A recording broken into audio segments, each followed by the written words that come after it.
Good morning students.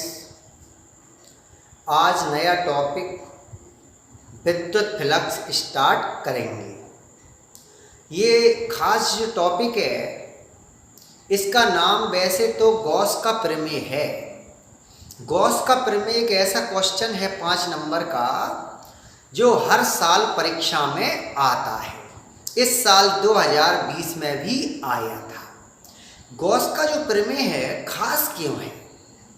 क्योंकि हम इस गॉस के प्रमेय की सहायता से किसी भी चालक के कारण विद्युत क्षेत्र की तीव्रता ज्ञात कर सकते हैं। जब हमको किसी भी चालक के कारण विद्युत क्षेत्र की तीव्रता ज्ञात करनी हो तो गॉस के प्रमेय से कर सकते हैं। अभी तक हमने केवल 3 विद्युत क्षेत्र की तीव्रता ज्ञात की है, बिंदु आवेश के कारण और वैद्युत द्विध्रुव की अक्षीय स्थिति में और निरक्षीय स्थिति में। इसके अलावा गोले के कारण विद्युत क्षेत्र की तीव्रता, बेलन के कारण, प्लेट के कारण, बिंदु आवेश के कारण यदि कोई सी भी विद्युत क्षेत्र की तीव्रता चाहिए तो गॉस के प्रमेय से निकल सकती है। ये बार बार परीक्षा में आता है। इसको ज्ञात करने के लिए 2 अलग अलग टॉपिक हैं। पहला विद्युत फ्लक्स और दूसरा घन कोण या ठोस कोण। जो विद्युत फ्लक्स है पहले उसको स्टार्ट करें।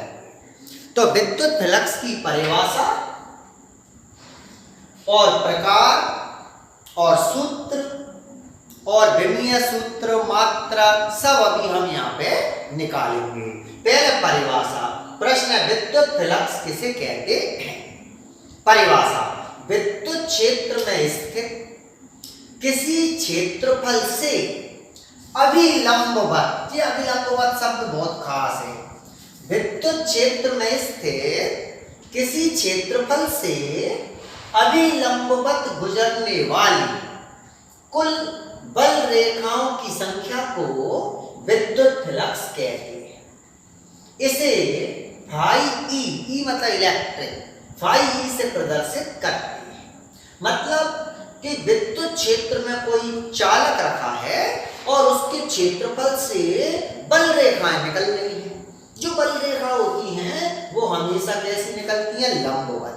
तो लंबवत जो बल रेखाएं बाहर निकल रही हैं उनकी संख्या को ही विद्युत फ्लक्स कहते हैं। ये जो विद्युत फ्लक्स हैं 2 प्रकार के होते हैं। पहला 1 नंबर धनात्मक विद्युत फ्लक्स। धनात्मक विद्युत फ्लक्स क्या है कि यदि विद्युत बल रेखाएं चालक से बाहर जाती हैं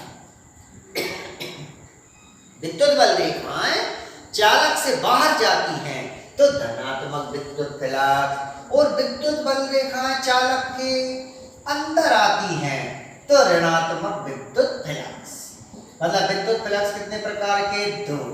एक कि यदि विद्युत बल रेखाएं अंदर जाती है, जैसे मान लो कोई चालक है और इसके बाहर एक आवेश रखा है।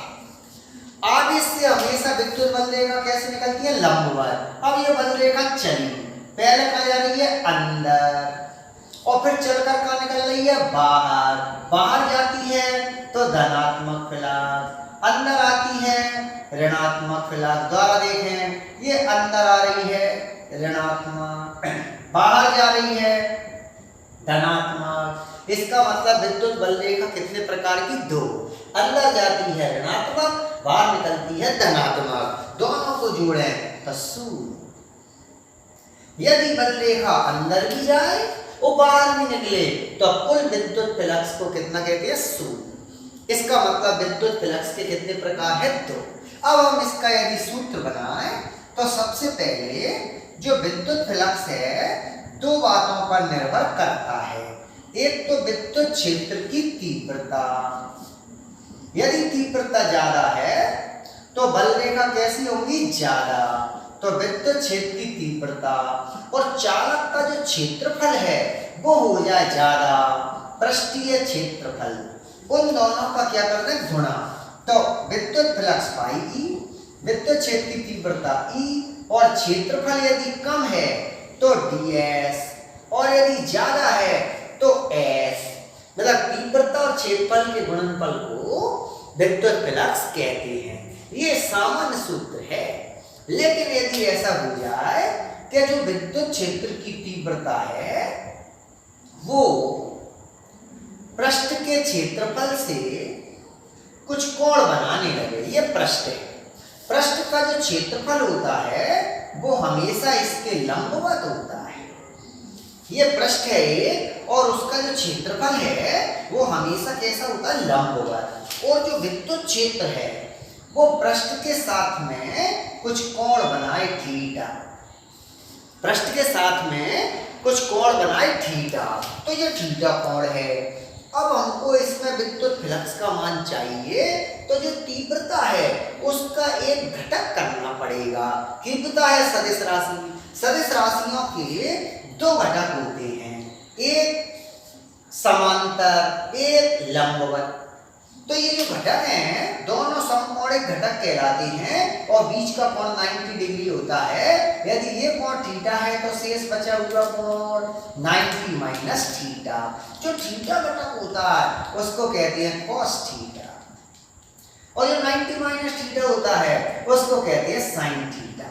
यदि पृष्ठ तीव्रता के साथ पृष्ठ का जो क्षेत्रफल है वो थीटा कोण बनाए तो फिर इसका एक घटक निकालना पड़ता है जो पृष्ठ की दिशा में होता है। अब इन दोनों का गुणनफल कर दें तो एक नया सूत्र है, मतलब इसके सूत्र दो हैं। यदि ये जो अपन ने चित्र बनाया है कि पृष्ठीय क्षेत्रफल ds तीव्रता E से थीटा कोण बनाए तो विद्युत फ्लक्स इक्वल तीव्रता का घटक गुणा पृष्ठीय क्षेत्रफल।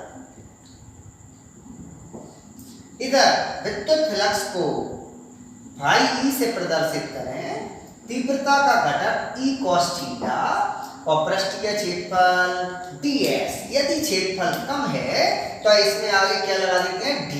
तो ये अपना जो नया सूत्र बनेगा वो d phi E equal E ds cos theta.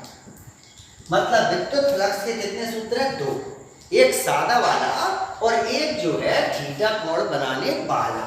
यदि हम इसको सदिश रूप में लिख लें, सदिश रूप में, तो विद्युत फ्लक्स अदिश राशि है, तीव्रता सदिश राशि है और क्षेत्रफल सदिश राशि है।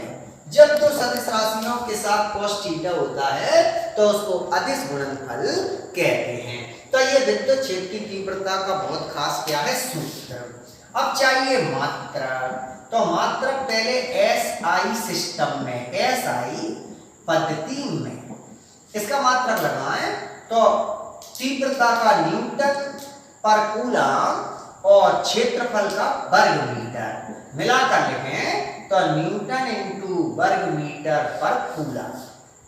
यदि हम इसको CGS पद्धति में लिखें तो न्यूटन हो जाएगा डायन, मीटर सेंटीमीटर और कूलम हो जाएगा स्थिर कूलम। अब यदि हम इसका विमीय सूत्र और लिखें तो सूत्र है d phi E equal E ds। E का विमीय सूत्र हमने पहले पढ़ रखा है, यह विद्युत क्षेत्र की तीव्रता है। विद्युत क्षेत्र की तीव्रता का विमीय सूत्र ml t की घात -3 और a की घात -1 और क्षेत्रफल का L स्क्वायर। जो क्षेत्रफल है उसका L स्क्वायर मिलाकर लिख दें तो L इधर 1 इधर 2 मिला के L की घात 3 और t की घात -3 और a की घात -1।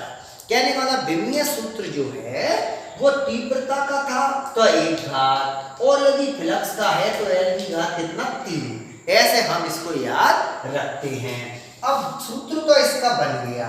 अब इसके खास 3 पॉइंट और हैं कि यदि हम जो थीटा है उसकी वैल्यू इसमें सूत्र में यहाँ पे लगाएं तो थीटा की जगह यदि हम 0 डिग्री रख दें, यदि थीटा इक्वल 0 डिग्री हो तो कैसे हो, यदि हम चाहें पता करना, तो एक ये विद्युत क्षेत्र है और ये विद्युत क्षेत्र की तीव्रता E है और ये जो पृष्ठ है उसका जो अभिलंब है ds, वो और विद्युत क्षेत्र दोनों एक दूसरे के समांतर दिख रहे हैं, लेकिन पृष्ठ इसके कैसा है, लंबवत। पृष्ठ विद्युत क्षेत्र के लंबवत हो, अर्थात पृष्ठ विद्युत क्षेत्र के लंबवत हो, लंबवत होगा तो थीटा का मान 0 है। ये परिभाषा में शामिल है अभिलंब, उससे पता चलता है कि लंबवत यहाँ लिखते हैं और कोण आता है 0। चित्र में दिख रहा है कि पृष्ठ तो लंबवत है लेकिन जो क्षेत्रफल है वो कैसा, समांतर। तो थीटा का मान 0 यदि यहाँ रख दें तो डी फाई बराबर EDS cos 0, cos 0 का वैल्यू 1, तो डी फाई बराबर EDS और उसका मान 1 रखें अधिकतम। इसका मतलब अधिकतम विद्युत फ्लक्स कब होता है, जब पृष्ठ विद्युत क्षेत्र के लंबवत होता है।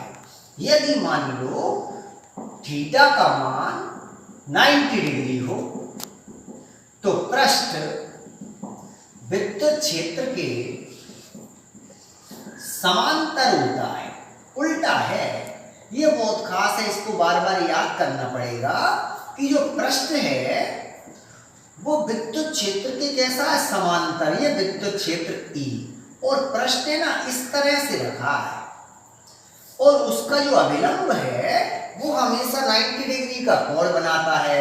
ये विद्युत क्षेत्र, ये पृष्ठ है, ये जो हमारे हथेली है इस टाइप से, और ये इसका अभिलंब इसके कैसा है, लंबवत। तो इसका मतलब इन दोनों के बीच का जो कोण है थीटा कितना होगा, 0। बोलते हैं समांतर, ये पृष्ठ है लेकिन कोण कितना लिखते हैं, 90। यदि हम सूत्र में रख दें तो EDS cos 90, cos 90 का वैल्यू 0 रख दें तो डी फाई बराबर EDS इंटू 0, तो डी फाई बराबर 0। मतलब यदि कभी पृष्ठ इसके समांतर होगा तो इसकी वैल्यू कितनी आएगी, 0, जो कोई काम की नहीं है। तो इसका मतलब ये पहली वैल्यू ही काम में आती है। अब एक तीसरा नंबर और है कि पृष्ठ कैसा हो, अल्प। तो अल्प पृष्ठ का विद्युत फ्लक्स जो है उसमें D लगा रहता है, डी फाई बराबर EDS cos थीटा। यदि हमको इसको संपूर्ण पृष्ठ से संबंधित विद्युत फ्लक्स में बदलना है तो इसके दोनों पक्षों का क्या करना पड़ेगा, समाकलन। तो समाकलन कर दें तो फाई इक्वल टू समाकलन EDS cos थीटा। जैसे ही समाकलन का चिन्ह लगाते हैं तो D और समाकलन एक दूसरे से कट जाते हैं और इधर फाई कुल संपूर्ण पृष्ठ का विद्युत फ्लक्स समाकलन EDS cos थीटा आ गया। इस तरह से ये पूरा जो टॉपिक है विद्युत फ्लक्स का बहुत खास, ये हम पे जब आएगा सभी पूरे सूत्र वगैरह तो हम इनका उपयोग करके और अभी गॉस का प्रमेय बनाएंगे। अभी इसमें एक और परिभाषा रह गई है जो है घन कोण, वो अलग से हम एक और वीडियो बनाकर डालेंगे। Thank you.